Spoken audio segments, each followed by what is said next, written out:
Hello guys, meron naman tayong problem dito no, na lumabas noong November 2025 under MS Stage C.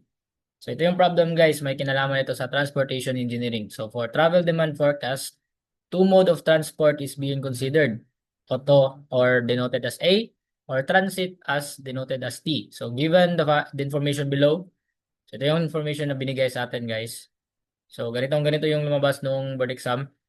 So sa auto, meron tayong u sub A na negative 0.46 minus 0.35 times T sub 1 minus 0.082 times T sub 2 minus 0.005. So, ganito din yung lumabas sa board exam, no? May mga formula na given sa atin. So, yung T sub 1 is the total travel time in minutes. So, yung T sub 2 naman is yan yung waiting time in minutes. So yung C naman guys, ito yung cost or cost in cents. So kasi itong auto versus transit, kunwari ikaw yung tao, mamimili ka talaga kung ano yung gagamitin mo. Kunwari meron kang sasakyan sa bahay nyo, so yan yung auto. And then meron din tayong transit, so yan yung mga public transportation vehicle. So kunwari, mag-jeep ka, in the context dito sa Pilipinas, merong jeep, merong bus, merong train dyan sa LRT or MRT. So yan yung transit. So, yung cost na magagastos natin sa auto is either parking fee or gasoline. So, sa transit naman, yung magagastos natin na cost dyan is yan yung mga pamasahe natin. So, travel characteristics between two zones are as follows.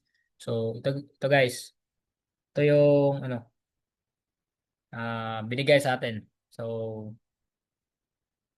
yan, merong given na table. So, yung T sub 1 sa auto and T sub 2 sa transit is given na lahat dito. And then, meron ding binigay sa atin dito na P sub A is equal to E raised to U sub A over E raised to U sub A plus E raised to U sub T. So, ano nga ba tong P sub A?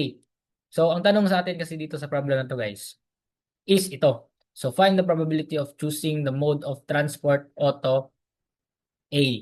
So, ito pa lang P sub A guys. Ito yung formula para sa ating tanong.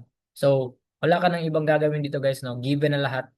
So, ganito lang sa board exam, no? Given lahat dito guys. So, ang need mo na lang gawin dito is alamin kung ano yung mga variable na kasali sa ating formula. So, ito yung mga choices na lumabas ng board exam. Ah, so, ang gagawin na natin dito is plug and play. So, alamin natin yung u sub A, u sub T, and then i-plug natin dito sa P sub A na formula.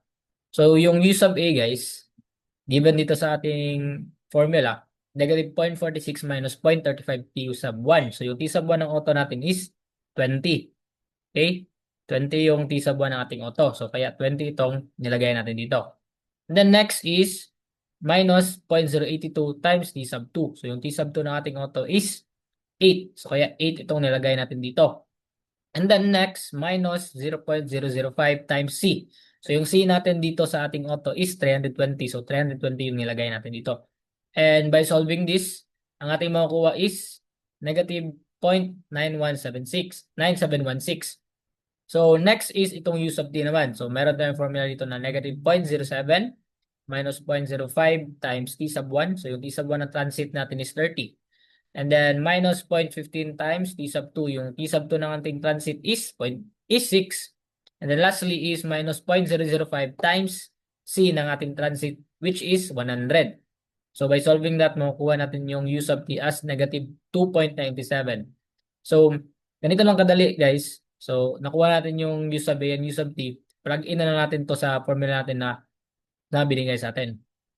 So E raised to U sub A. So yung U sub A is negative 9.716. So, ito yung nilagay natin dito. And then, e raised to u a sa baba plus e raised to u sub t sa kabila. So, u sub t natin is negative 2.97. So, by solving this, makukuha natin yung probability na ma-choose yung mode of transport na auto as 0.00117. So, napakaliit, no? So, kung ikaw din papapiliin dito sa ating given na table, since yung cost na magagastos mo sa auto is 320 compared sa 100. So, mas pipiliin mo yung 100, di ba? So reasonable lang din na ito yung makuha nating probability dito. So, ang answer dito is letter A. So, next, meron din tayong lumabas dito na related din sa Transportation Engineering sa November 2025 under MSTHC. So, ito yung tanong guys. How many conflict points are there in a four-approach unsignalized intersection as shown in the figure below? So, ganito din yung lumabas sa board exam. Given lang ganitong figure, and then ganito din yung tanong. And my choices na ganito. So, 4, 8, 16, or 32. So, during that time, guys, um, di ko din alam yung isasagot dito, no, kasi hindi ko to nadaanan during my review days. So, ang ginawa ko na lang that time is nanghula na may kasamang dasal. Okay? So, naisip ko dito, conflict points. So, di ba, kung conflict points, guys, ang naisip ko that time is, kunwari, merong dadaan dito na sasakyan, pupunta doon, and then, if papunta din siya dito, ganyan. So, meron ding times na may pupunta doon, and then may pupunta dito, and then may pupunta na naman doon, then may pupunta dito, then may pupunta doon, then papunta dyan. So, yan yung naisip ko during that time, yung mga magko-conflict na mga sasakyan if dadaan dito sa unsignalized intersection. So, ang naisip ko that time is, ang liit naman itong 4 na value para sa ganitong intersection na approach. And then, so ang naisip ko that time, pipiliin ko na lang yung pinakamalaki sa given na choices. So, ang pinili ko that time is 32. So, nakita ko tong problem na to sa isang book, no, sa Transportation Engineering.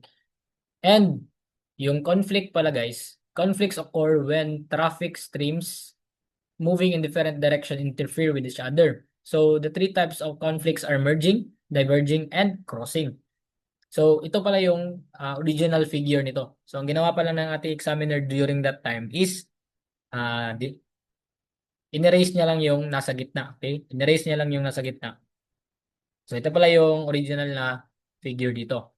So meron pala tayong tatlong klase ng conflict points. So merong merging, converging, at saka crossing. So if i-add mo itong lahat, 8 plus 8 plus 16, magkakaroon tayo ng 32 conflict points sa isang unsignalized intersection na katulad nito.